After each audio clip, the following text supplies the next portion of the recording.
Waouh! Un Dieu qui a une nationalité. Ça, c'est pas un vrai Dieu.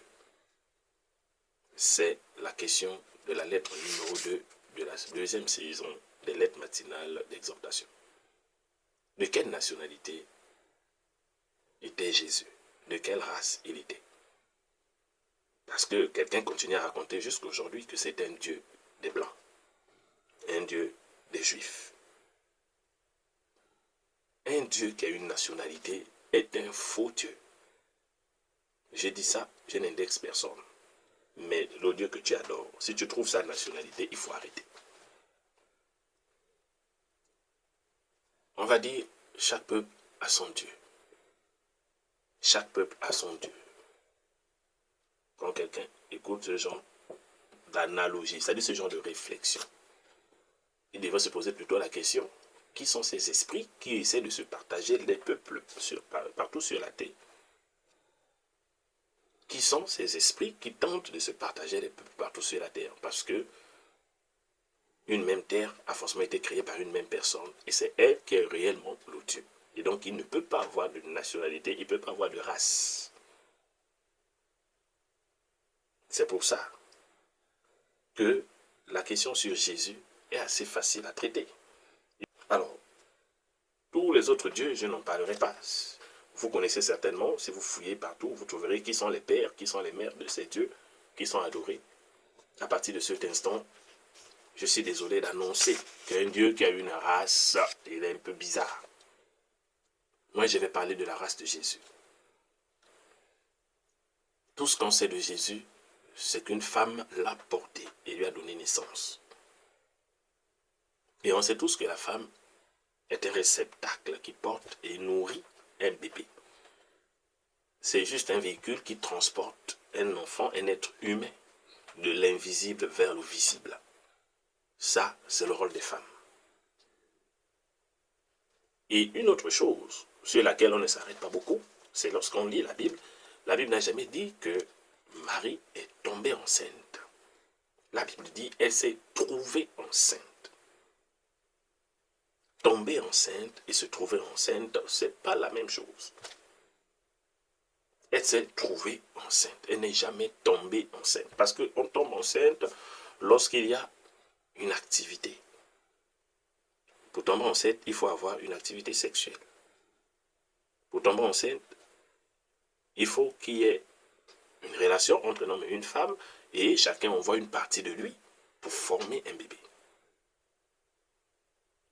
Or, dans le cas de Jésus, la Bible ne dit pas qu'elle est tombée enceinte, la Bible dit se trouva enceinte. Et là, il y a toute la clé du problème. Elle s'est simplement trouvée enceinte, ça veut dire qu'elle va transporter quelqu'un qui n'a pas été formé exactement dans son ventre, mais qui a été déposé. Elle porte un enfant qui n'a pas été formé dans son ventre, mais qui a été déposé dans son ventre. Et donc, elle va jouer le rôle simplement d'un véhicule qui va transporter pour lui donner naissance sur la terre. Parce que vous savez que quand vous allez dans une terre étrangère, normalement, ne peut vous emmener jusque-là qu'un véhicule qui est autorisé à débarquer les passagers dans cette terre. Dieu n'est pas autorisé à débarquer un passager comme ça dans la nature, sur la terre. Il doit passer par une femme. Je comprends qu'on cherche forcément comment incriminer la question de Jésus, comment attaquer. Ça, c'est le travail que Satan fait. C'est-à-dire tout faire pour que les hommes ne se tournent pas vers Jésus. Il cherche tous les débats possibles, intellectuels, qui sont mélangés dans le cœur partout. Alors qu'en réalité, la question est très simple. Le rôle du Père, c'est de poser le passager dans le réceptacle, pour lancer le processus. Là, on parle un langage que tout le monde peut comprendre. C'est le Père, lors de l'activité sexuelle, qui dépose. C'est lui qui dépose le passager, c'est-à-dire c'est lui qui envoie une partie de lui qui doit se combiner pour donner le processus. Or, la question qu'on doit se poser, on sait tous qui a déposé Jésus. Il ne l'a pas déposé par le processus humain, il l'a directement déposé. Parce que la mère s'est retrouvée directement enceinte. Elle n'est pas tombée enceinte. Et lorsqu'il a été déposé, La Bible précise bien par la vertu, c'est le Saint-Esprit. Donc, si Dieu est venu le déposer, c'est-à-dire il n'a même pas Dieu l'a déposé sans respecter les premières étapes du processus. Il est passé directement aux deuxièmes étapes. En langage facile, on comprend tout de suite que Jésus n'a aucune race terrestre. Il n'y a pas de race terrestre pour Jésus. On peut lui donner le nom de fils de Joseph. On sait très bien que c'est par adoption. Fils de David. On sait très bien que c'est par tribu. C'est une simple question d'appartenance. Mais dans les germes, dans la composition exacte de l'être qui était Jésus, même sur la terre, il n'avait aucune race. Je pense que ça c'est facile à comprendre à ce stade. Il n'avait aucune race, donc il était fils de Dieu. Fils de Dieu, ça c'est normal, parce que c'est Dieu qui l'a déposé là, dans le réceptacle. Mais s'il faut parler d'une vraie race, s'il est fils de Dieu, c'est qu'il est Dieu. C'est-à-dire, il appartient à la descendance. Il a été déposé par Dieu. Son père, c'est Dieu. Et si son père est Dieu, on comprend bien qu'on l'appelle fils de Dieu. Et donc, dans sa nature, il est Dieu. Parce que le fils d'un Gabonais, c'est un Gabonais. Le fils d'un Ivoirien, c'est un Ivoirien. Le fils d'un Dieu, c'est un Dieu. Ça, même les mathématiques, on n'a pas tout compris à l'école. Ça ne veut pas dire que... Ça veut dire clairement que ce n'est pas tout ce qui concerne Dieu qu'on va comprendre un jour. Donc ça aussi, il ne faut pas se mentir. Tout ce qui concerne Dieu, ça, on ne va pas tout comprendre un jour. Parfois, il faut accepter. Mais à ce stade, si tu continues à nier, une chose est claire, c'est que tu as un autre problème. Alors, le principe est assez simple. Jésus était noir, Jésus était blanc. Tout le monde commence à revendiquer que Jésus appartenait à son peuple. Ça, c'est des questions qui n'ont pas d'importance. L'apport que Jésus avait, ça change quoi sur ta manière de te comporter? Ça change quoi sur ta manière de prier? Prie comme tu veux. De toutes les façons, si tu parles au bon Jésus, il va te répondre de la bonne façon. Donc, chercher à convaincre tout le monde qu'il était blanc, noir, juif, peu importe. Ça, c'est une perte de temps. Une perte de temps. Maintenant, si vous estimez que les blancs aussi ont volé notre Jésus, notre Dieu, pour devenir le leur, je vous dis que Jésus n'a pas de race, il n'appartient à personne. Il est pour tous les hommes, parce qu'il est venu directement de Dieu. Ce n'est pas fils de Joseph. Et la question du peuple juif, quand la Bible dit, appelle le peuple juif peuple choisi, quand on parle de cette théorie de peuple choisi, ça ne veut pas dire que les autres peuples ne sont pas des peuples de Dieu. Même quand vous avez un enfant auquel vous êtes attaché, ça ne veut pas dire que les autres enfants qui sont de vous ne sont plus vos enfants. Mais c'est la question d'une promesse, ou sur la question d'une préférence, sur le comportement, les questions qui font que vous pouvez avoir plus confiance, vous pouvez avoir une mission à accomplir avec un qui n'est pas la même qu'avec l'autre. Donc le fait que Dieu ait une mission ou un projet avec un peuple ne veut pas dire que les autres peuples n'ont pas de plan, n'ont pas de projet. Si un peuple veut voir comment Dieu, à quel point Dieu peut l'aimer, mais est-ce que ce peuple se comporte comme Dieu demande?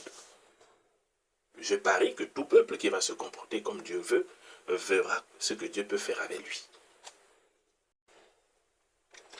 Et quant à ce qui est de ce que Jésus avait dit, quand il dit qu'il a été envoyé, il n'a été envoyé qu'au peuple juif. Ça aussi, voilà un autre problème, qui fait que les gens continuent à croire qu'il n'est venu que pour les sauver. Bon, de vous à moi, lorsqu'on veut faire quelque chose, il y a toujours un point de commencement ou bien. Donc le fait que Dieu ait décidé que Jésus commence par le peuple juif ou arrive pour le peuple juif et travaille uniquement sur ce peuple, veut dire que Dieu n'avait pas de projet pour les autres peuples. Même quand vous voulez faire l'omelette, le temps que vous cassez l'œuf, le sel va se plaindre, ou l'huile va se plaindre du fait que vous l'avez oublié. Alors que son tour arrive pour passer dans la poêle, ils vont se croiser finalement avec l'œuf. Quand vous débroussez une parcelle, vous allez commencer par le coin gauche, le coin droit. Peu importe. L'autre coin doit savoir que son tour arrive. Mais on ne commence pas du coup partout en même temps. On sait très bien que ce n'est pas possible. Surtout à l'époque où l'Internet n'existait même pas encore. Si Jésus avait voulu commencer par les Chinois, il aurait trouvé une vierge en Chine qui était certainement fiancée aussi. Et il aurait déposé Jésus là-bas. Dieu a décidé de commencer par un peuple. Je ne vois pas pourquoi on va faire le mauvais cœur à ce peuple pour se dire, bon, ok, il a dit n'a été envoyé qu'à eux, mais c'est parce que dans le peu de temps qu'il avait, il ne pouvait pas s'occuper de toute la terre en un seul coup. Et surtout qu'il venait pour quelque chose d'un peu risqué, quelque chose de difficile à accepter, ça demande du temps pour insister et insister. En tout cas, les répétiteurs en mathématiques comprennent de quoi je parle. Donc ça demandait du temps déjà pour que le peuple juif accepte et comprenne ce que Jésus était venu faire. Et vous imaginez qu'il aurait pu le faire pour tous les peuples en même temps. Il allait s'en sortir. Donc vous-même, Jésus était venu spécialement pour commencer par ce peuple parce que c'est la bonne démarche. Lorsqu'on a un projet de grande envergure, il y a un point de commencement. Même le feu, quand vous l'allumez, pour brûler toute une plaine, il y a un point de commencement. Mais il finira toujours par aller doucement, doucement. C'est simplement la logique. Mais une chose est sûre, Jésus n'est pas le Dieu des Blancs, il n'est pas le Dieu des Noirs, il n'a aucune race.